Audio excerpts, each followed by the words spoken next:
जय हिंद, स्वागत आप सभी का। ये वक्त ऐसा आ चुका है, हिंदुस्तान इस वक्त उस मोड़ पे खड़ा है कि अब सीधे सीधे जवाब की मांग हो रही है कि जो हिंदुस्तान को लहूलुहान किया गया है, जिसने भी किया है उसको जोरदार जवाब मिलना चाहिए। और ये सीधा संदेश अब देश के टॉप लेवल से ये बात निकल कर आ रही है। रक्षा मंत्री ने कुछ ही देर पहले कहा है कि मिलेगा, जोरदार जवाब मिलेगा। तो वो जोरदार जवाब क्या हो सकता है और क्या होना चाहिए, क्या हिंदुस्तान इस वक्त मांग रहा है, आज इस वीडियो में इस वक्त मैं और राजेश जी इस बात को आपके सामने रखेंगे कि हिंदुस्तान का वो जोरदार जवाब क्या है, क्या हो सकता है। सबसे पहले तीन बातें मैं आपके सामने रखूंगा कि क्या भारत पीओके पर वापस अपना कब्जा लेगा, भारत का हिस्सा है और भारत का हिस्सा था, रहेगा। ये बात भारत कह चुका है और भारत ने कहा है कि पाकिस्तान को बार बार की खाली करो, क्योंकि उसी पीओके से ये सारी साजिशें बुरी जा रही हैं। तो वक्त आ गया है कि अब पीओके को वापस भारत ले। या दूसरा ये जोरदार जवाब क्या हो सकता है, इजराइल मॉडल, आतंक का जवाब इजराइल मॉडल से जो इजराइल दे रहा है हमास को, इजराइल दे रहा है हिजबुल्लाह को, इजराइल दे रहा है हूतियों को।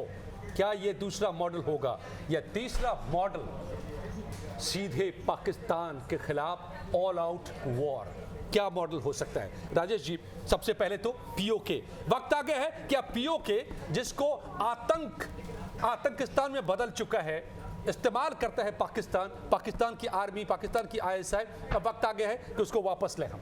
जी हाँ, आप बिल्कुल सही कह रहे हैं अजय। बिल्कुल ऐसा लग रहा है कि अब वक्त आ गया है कि पीओके से पीओ हटा करके उसे सिर्फ के कर दिया जाए, यानी वो कश्मीर हो जाए। पाकिस्तान ऑक्युपाइड जो दो लेटर्स हैं वो हटा दिया जाए। भारत सरकार कई मौक़ों पे कह चुकी है, अलग अलग प्लेटफॉर्म पे कह चुकी है कि पीओके हमारा है, कश्मीर का हिस्सा है, अटूट हिस्सा है भारत का। और पहले भी ये कहा जा रहा है कि वो हमारा है, हम लेकर रहेंगे।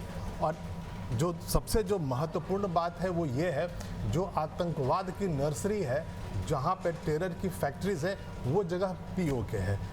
वहीं से आतंकवादी पैदा किए जाते हैं, उनकी ट्रेनिंग की जाती है और उसके बाद उनका घुसपैठ भारत की सरहद के अंदर होता है और उसके बाद वो आतंक मचाते हैं, निर्दोषों को मार देते हैं, जैसा कि अभी कल हुआ है पहलगांव में, जहां वहां पर नाम और धर्म पूछ करके लोगों को मारा गया है। और ये जो मारने वाले थे, ये जो मारने वाले हैं, ये सैफुल्लाह जो है, और वो पीओके में ही ये भी ट्रेनिंग लिया, पीओके में ही इसने यहाँ पर मैं एक लाइन ये बता रहा हूँ आपको कि जब भी भारत के अंदर में कश्मीर के रास्ते अगर आतंकवाद की घुसपैठ होती है, आतंकवादी घुस कर आते हैं और हमला होता है, तो 90% से ज़्यादा केसेस जो होते हैं उसमें लश्कर तैयबा का हाथ होता है। और ये भी उसी का है। हाँ, उसके अलग अलग उसके बहुत सारे ब्रांचेज हैं। जैसे भारत में जब 370 हटा लिया गया 2019 में, तो उसके बाद से एक नया उसका शूट बना, एक नया एक ब्रांच उसका बना और उसका नाम द रेजिस्टेंस फोर्स रखा गया, फ्रंट रखा गया, TRF, रेजिस्टेंस फ्रंट। जानकारी यही निकल कर आती है कि आजकल जो आतंकवादी हमले होते हैं भारत की सरहद के अंदर, भारत के अलग अलग हिस्सों में, कश्मीर में जो अटैक्स होते हैं आतंकवादियों के द्वारा, वो इसी TRF के आतंकवादी करते हैं।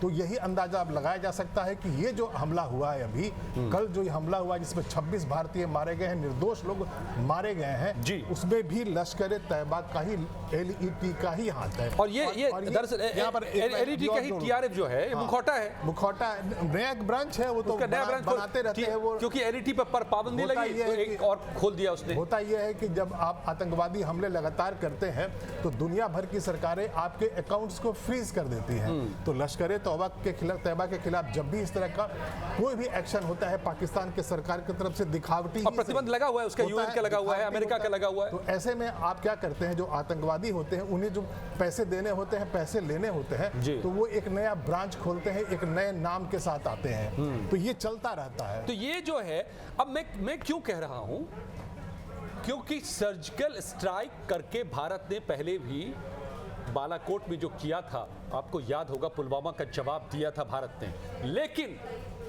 ये नापाक सुधरा नहीं और वहां अभी भी फैक्ट्री नर्सरी लगाए बैठा है जिसका अंजाम हमने भुगता है कल पहलगाम में।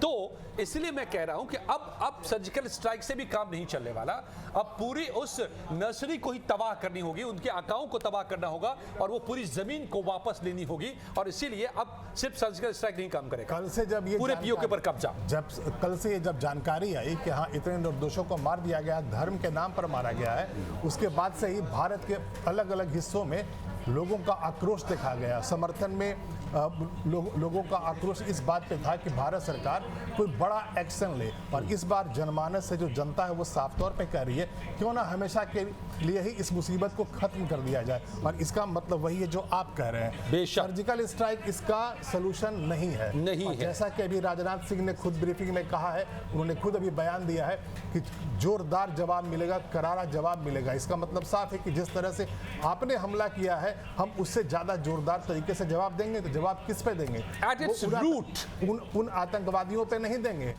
अब आकाओं को जवाब देंगे, आतंकियों के आकाओं को जवाब देने का। तो ये साफ है कि सर्जिकल स्ट्राइक से अब बात नहीं बनने वाली, वो हमने करके देख लिया। कुछ दिनों के लिए ये शांत हुए, लेकिन फिर से अब ये हरकत उनकी जारी है।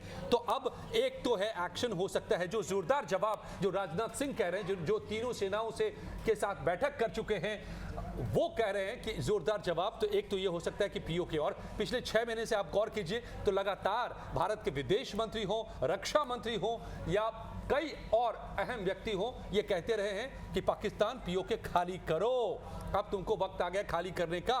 तो क्या ये अब वो वक्त आ गया है?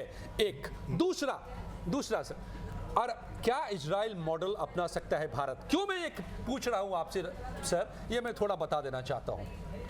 इस घटना के तुरंत बाद जो दुनिया का रिएक्शन आया है, पूरी दुनिया ने, चाहे एक तरफ अमेरिका तो दूसरी तरफ रूस, और बीच में सारे देश को आप काउंट कर लीजिए, सब ने यही कहा है कि ये बर्बरता है और इसके खिलाफ भारत कदम उठाए वो भारत के साथ है।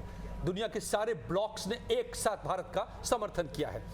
ट्रंप साहब ने तो फोन करके भी ये बात कही। अब डोनाल्ड ट्रंप क्या पॉलिसी अख्तियार कर रहे हैं? इजराइल को पूरी तरह से न सिर्फ छूट दे रखा है बल्कि पूरी मदद पहुंचा रहे हैं कि इजराइल पर जो आतंकी हमले हो रहे हैं, चाहे बगल के फिलिस्तीन से हमास कर रहा हो, या लेबनान से हिजबुल्लाह कर रहा हो, या यमन से हूती कर रहा हो, जिसको ईरान के प्रॉक्सीज भी हम कहते हैं या माना जाता है, दुनिया कहती है, तो वो वही जाकर इजराइल हमला कर रहा है। क्या ये मॉडल भी भारत इख्तियार कर सकता है कि भैया यहां से ये टेररिस्ट आ रहे हैं, हम इस जगह पर अब अटैक करके इनको हम निस्ताबूद करेंगे जहां से आ रहे हैं? ये इजराइल मॉडल भी अपना सकता है? जी हाँ, आप जैसा कह रहे हैं कि हाँ इजराइल मॉडल अपना सकता है भारत, इसका डर ऑलरेडी पाकिस्तान में दिखने लगा है। पाकिस्तान के जो पूर्व मंत्री हैं फवाद चौधरी जी, उन्होंने एक बयान जारी किया है अभी, और ये कहा है कि भले ही पाकिस्तान में हमारा आंतरिक विभाजन है, मतों का विभाजन है, अलग अलग पॉलिटिकल पार्टीज के हैं, अलग अलग विचारधारा के हैं, लेकिन अगर पाकिस्तान की बात आती है, पाकिस्तान के ऊपर हमले की कोई ऐसी गुंजाइश होती है तो पूरा राष्ट्र एक होगा। दूसरा एक बयान मैं आपको बताता हूं, अब्दुल बसीत है जो फॉर्मर हाई कमिश्नर थे भारत में पाकिस्तान की तरफ से, उनका एक बयान है कि मुझे पूरी उम्मीद है कि इस्लामाबाद पूरी तैयारी कर रहा होगा, क्योंकि भारत की जो सेनाएं हैं कहीं कोई ऐसा हमला न कर दे, तो मुझे उम्मीद है कि इस्लामाबाद इसके लिए तैयार हो रहा होगा। तो ऐसे बहुत सारे बयान हैं, और पाकिस्तान के अंदर में बिल्कुल इस बात की घबराहट फैल गई है कि वो भारत पहले वाला भारत नहीं है, स्ट्रॉन्ग नेशन है। और ऐसे में जब हमने सर्जिकल स्ट्राइक किया था, उसके बाद पूरी दुनिया ने देखा कि हमने बर्बाद कर दिया। तो पाकिस्तान जो है, पाकिस्तान बेशक ये देखिए ये पैतरबाजी करेगा, वो तो आज उसका एक बेवकूफ फिर वाहियात सा बयान ये भी आ गया है पाकिस्तान की तरफ से कि पूरा कश्मीर जो है एक है, वो भारत का अवैध कब्जा है बाकी कश्मीर पर। तो पाकिस्तान तो अपनी बदतमीजियां करता रहा है, करता रहेगा, लेकिन मैं इसलिए कह रहा हूं कि ये इजराइल मॉडल अपना सकता है भारत, क्योंकि अभी पूरी दुनिया भारत के साथ है और वो पूरे हालात हैं कि जिसमें और जो पाकिस्तान के अंदरूनी हालात है, ये मुफीद समय है।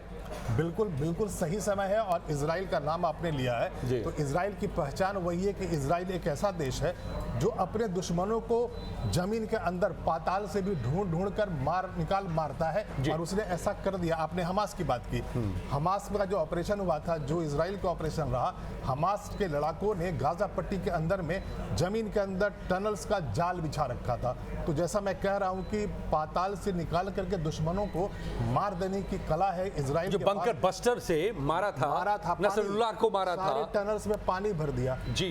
जितने भी प्रॉक्सीज अमेरिका ईरान के हैं सब सारे संगठनों के मुखियाओं को उसने मार डाला। तो इसका मतलब साफ है कि इजराइल मॉडल का मतलब ये होता है कि आप उस संगठन को ही बर्बाद कर दो, खत्म कर दो जहां से आतंकवादी पैदा किए जा रहे हैं। और ये देखिए, ये जो हमले का स्टाइल है वो भी कुछ उसी तरह है जैसे इजराइल में हमास ने हमला किया था घुस करके और बेगुनाहों को का कत्लेआम कर दिया था, उसी अंदाज में पहलगाम में भी हुआ है। तो जवाब भी उसी अंदाज में देना चाहिए। आपको क्या लगता है कि ये जोरदार जवाब पीओके में घुस कर दिया जाए या इजराइल मॉडल पर दिया जाए? अपनी राय हमें जरूर बताइएगा, या फिर दोनों ही रास्ते अख्तियार किए जा सकते हैं, आप हमें बताइएगा। और ये बात और ये आइडिया आपको सही लग रहा हो तो शेयर जरूर कीजिएगा वीडियो को। बहुत बहुत धन्यवाद।